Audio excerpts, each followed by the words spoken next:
Bonjour! Aujourd'hui, je vais vous préparer une sorte de beignet à la turque.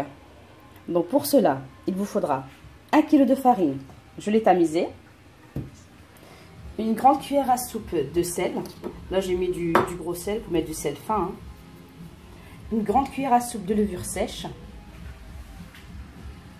2 grandes cuillères à soupe de sucre en poudre, 2 sachets de levure chimique, 2 œufs. J'ai séparé les blancs des jaunes. Les jaunes, je vais les conserver pour badigeonner la pâte avant cuisson. Et les blancs, je vais les rajouter à la pâte. 100 g de margarine ou de beurre, en pommade, pas fondu. Et 600 ml de lait tiède. Allez, c'est parti pour la préparation.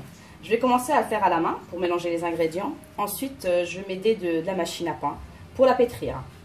Donc, on commence toujours par les produits secs.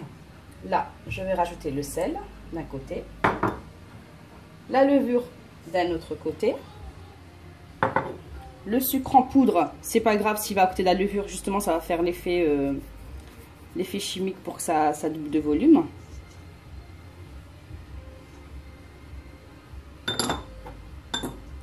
La levure chimique, le blanc d'œuf. Il y en a 2. J'ai réservé les 2 jaunes pour badigeonner la pâte avant cuisson.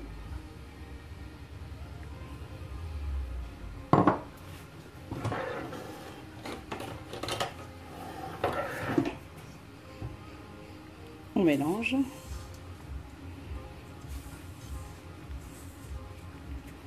Le beurre, je le mettrai à la fin. Une fois que la pâte elle sera bien prise, je rajouterai... En fait, moi, j'utilise de la margarine. Vous pouvez utiliser du beurre ou de la margarine. Et on le met à la fin.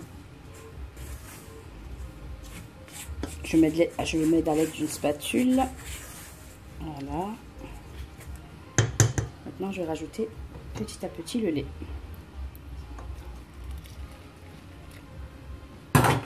Donc, je vous ai dit, il y a 600 ml de lait pour 1 kg de farine. Si vous le souhaitez, vous pouvez diviser les ingrédients par 2. Vous voyez, je fais comme si c'était le pétrin qui pétrissait la pâte. Après, pour les personnes qui aiment bien pétrir à la main, il n'y a pas de problème. Vous pouvez pétrir à la main. De toute façon, le lait, il n'est pas chaud, il est tiède. Donc, il n'y a pas de risque de brûlure.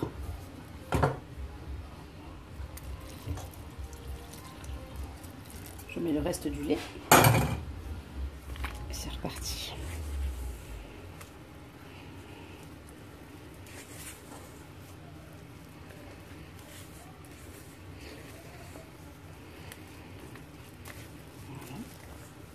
Maintenant, je vais aller le mettre à pétrir avec le robot.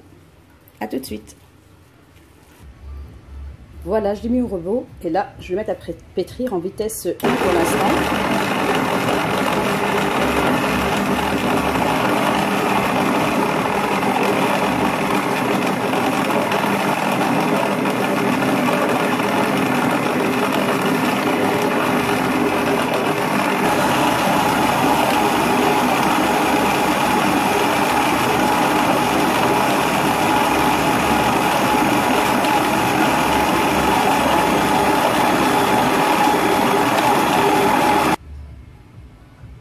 Voilà, la pâte elle est dans le pétrin. Je vais commencer à rajouter petit à petit les morceaux de beurre ou de margarine. Et je vais laisser pétrir.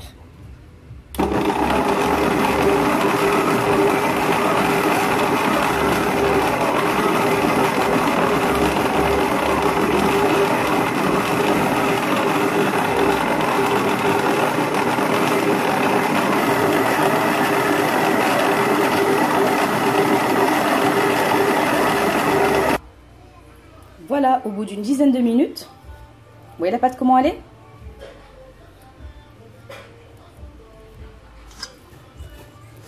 Il faut qu'elle soit comme ça, un peu collante. Voilà, la pâte elle est prête.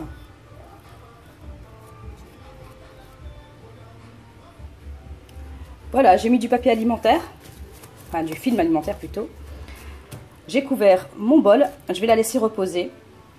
Minimum 1h30 pour qu'elle lève bien. Après, vous pouvez préchauffer votre four, l'éteindre et mettre dans le four pour accélérer la levée. Moi, je vais laisser comme ça. Je vais couvrir aussi d'une grosse serviette. Comme ça va accélérer la pousser et je peux le mettre aussi à côté du radiateur, hein, ou au-dessus d'un radiateur. Moi, je vais mettre à côté de mon radiateur et je vais la laisser pousser. À tout à l'heure.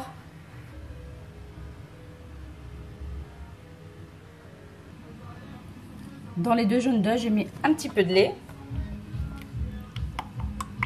Et je laisse pour tout à l'heure, quand je dois badigeonner.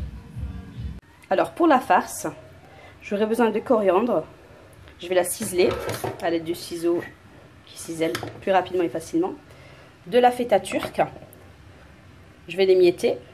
Donc, c'est celle-ci qu'il faut prendre. Vous les trouverez facilement dans les magasins turcs. Ou de la feta grecque, hein, avec 45% de matière grasse. Hein.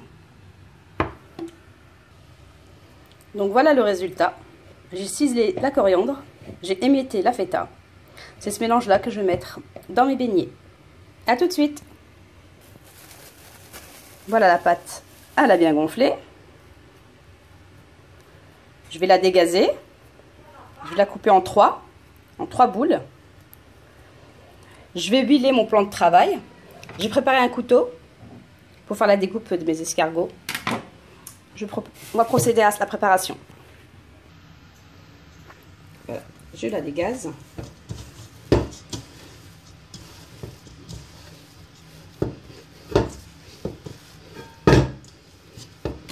Je vais huiler les mains pour avoir plus de facilité à retirer la pâte. Voilà, elle se retire facilement. Comme je vous disais, je vais la diviser en quelques pâtons.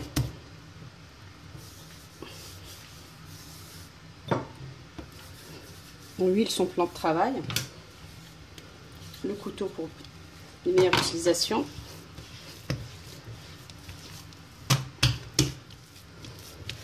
N'hésitez pas à huiler le plan de travail. Hein. Donc là, je peux la diviser en 1.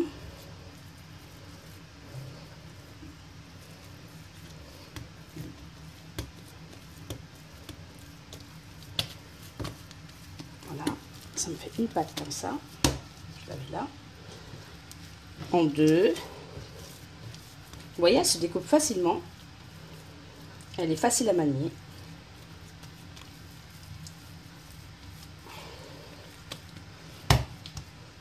En 4 même. Car là, je vais faire du salé. Et s'il me reste de la pâte, je vais faire du sucré. C'est-à-dire que je vais mettre des pépites de chocolat et je vais l'enrouler comme une bûche. Voilà.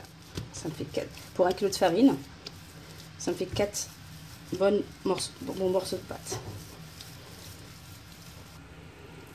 Donc voilà, je vais commencer par la pâte. Donc je vous rappelle, hein, bien huiler le plan de travail pour faciliter l'étalement de la pâte.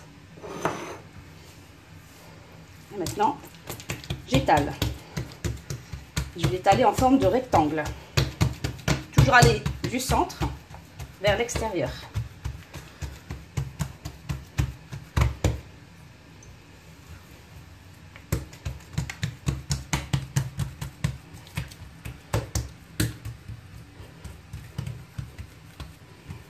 Ça fait une forme de pâte élastique, c'est normal.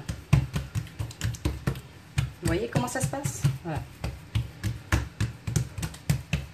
Je ne vais pas l'étaler non plus trop finement parce que sinon la pâte va se déchirer.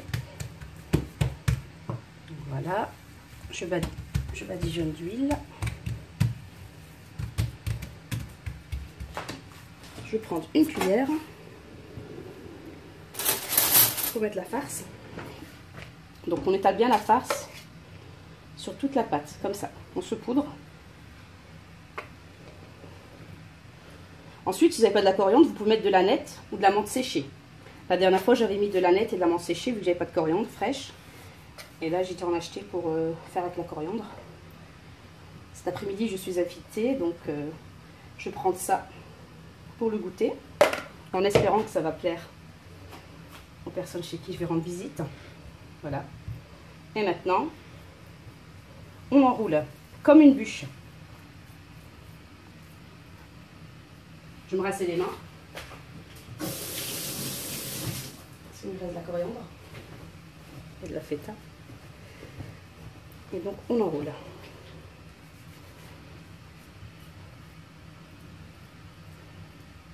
On enroule, on enroule, on enroule.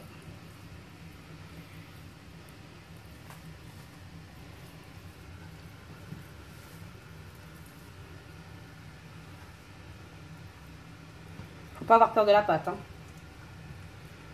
Voilà. On enroule, on enroule, on enroule. Vous voyez? Ça fait forme de boudin.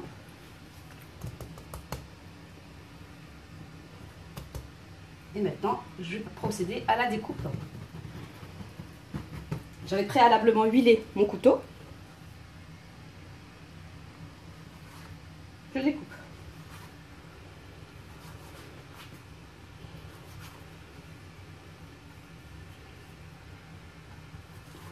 Pour faciliter la découpe, je vous conseille de mettre de l'huile.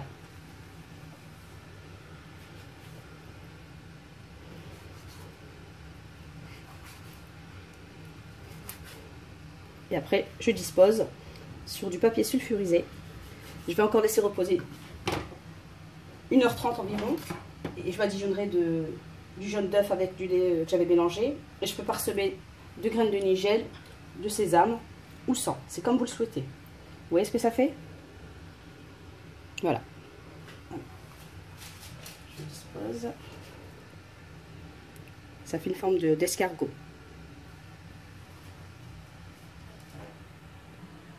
Alors j'ai disposé sur un plateau avec papier sulfurisé comme ceci.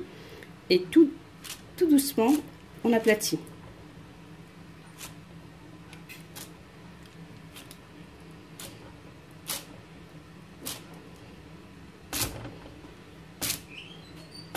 C'est un apéritif salé. Voilà. Je continue le reste de la préparation. Donc là, j'ai étalé la deuxième pâte.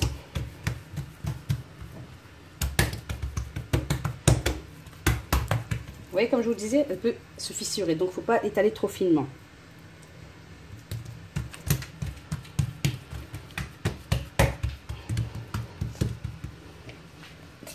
Je mets la préparation.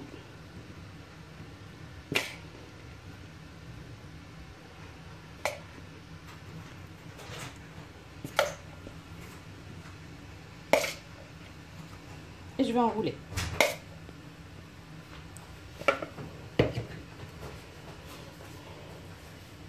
Voilà. Et on enroule là. Toujours huiler vos mains, comme ça facilite la prise de la pâte. Voilà. Et je forme mon roulé. Vous voyez? Là, c'est cassé. Mais c'est pas grave. Elle va s'enrouler avec le reste de la pâte.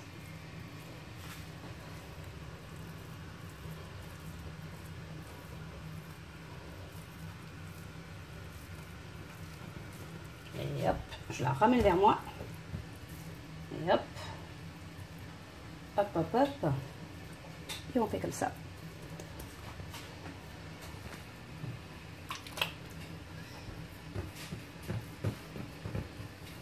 Vous voyez? Je procède à la découpe.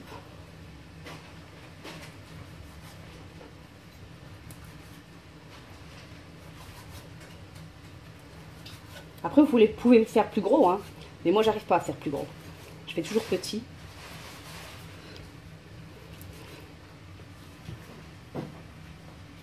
Huiler si nécessaire le couteau, la lame du couteau, pour faciliter la découpe.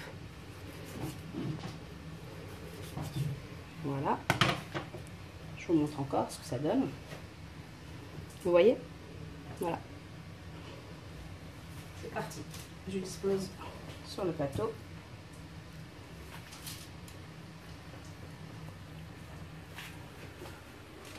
Comme ceci. Et maintenant, je vais laisser reposer une bonne heure. Il faut que ça regonfle. En fait, cette pâte-là, il faut qu'elle repose 2 fois. Voilà. Je vais finir le reste de la pâte et je vous dis à tout de suite. Là, il me reste 2 pâtes. Alors, je vais faire un premier test. Hein. Je vais faire avec de la Nutella et des pépites de chocolat. Ça fera une sorte de brioche suisse. J'étale mon plan de travail de l'huile dessus. Et hop, je prends la pâte.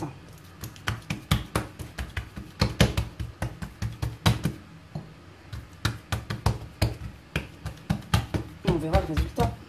Qui ne teste rien ne goûtera rien. Donc, on va passer au test. Comme ça fera du sucré et du salé. Et tout le monde sera content.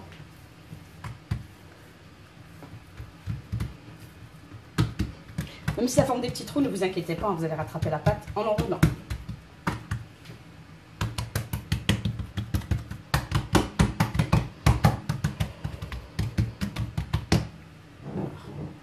Vous prenez du chocolat tartiné.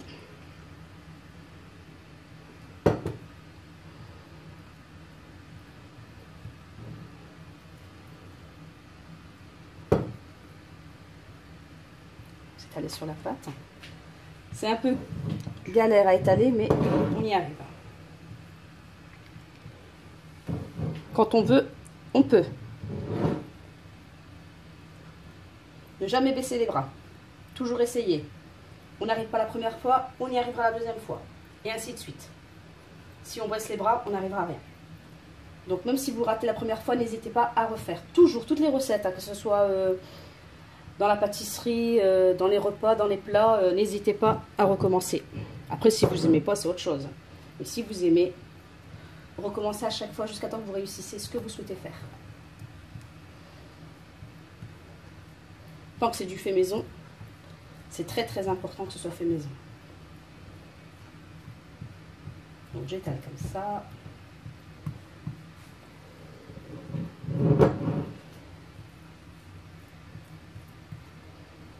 Pourquoi ça n'adhère pas tellement bien? C'est parce qu'il y a de l'huile déjà.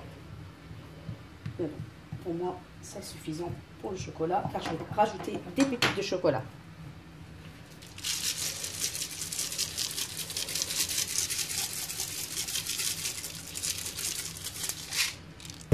Et hop.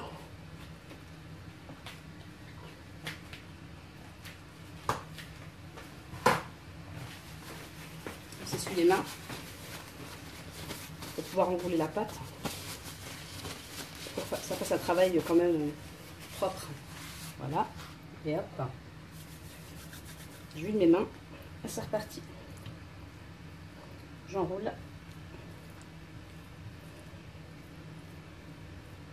Et j'enroule.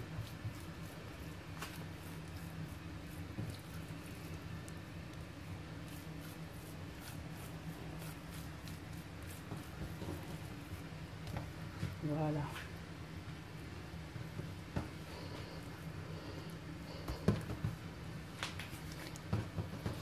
Pour la pause, ça demande, comme il y a 2 temps de pause, ça demande 3 heures. Donc comme moi, là, je les ai préparés ce midi pour les avoir prêts pour 17 heures. Et c'est reparti. On procède à la même découpe.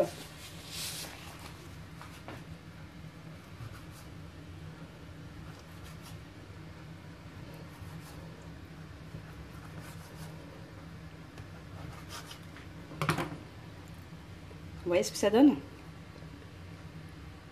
Voilà, ça donne comme ça. On continue.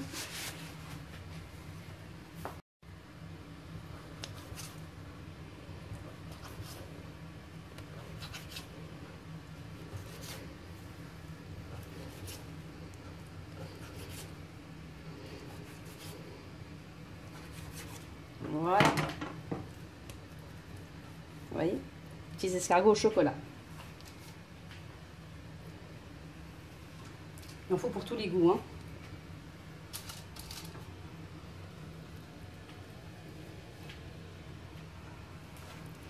Je dispose sur un plat aussi. Et bien sûr, appuyer comme ça légèrement pour que ça fasse des belles brioches. Car là, je vais les laisser reposer.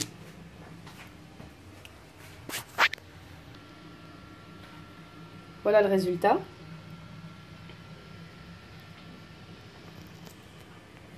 Quand j'ai découpé, la bande qui est restée en trop, je l'ai conservée pour mettre dessus les brioches. Maintenant, je vais laisser lever. À tout de suite.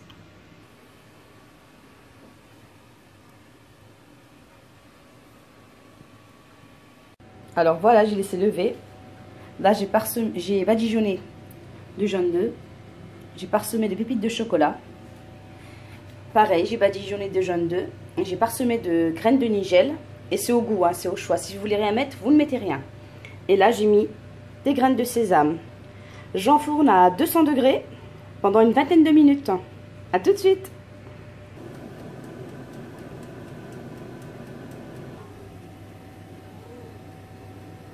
Voilà, sorti du four. Ce que ça donne. Maintenant, j'ai mis le salé.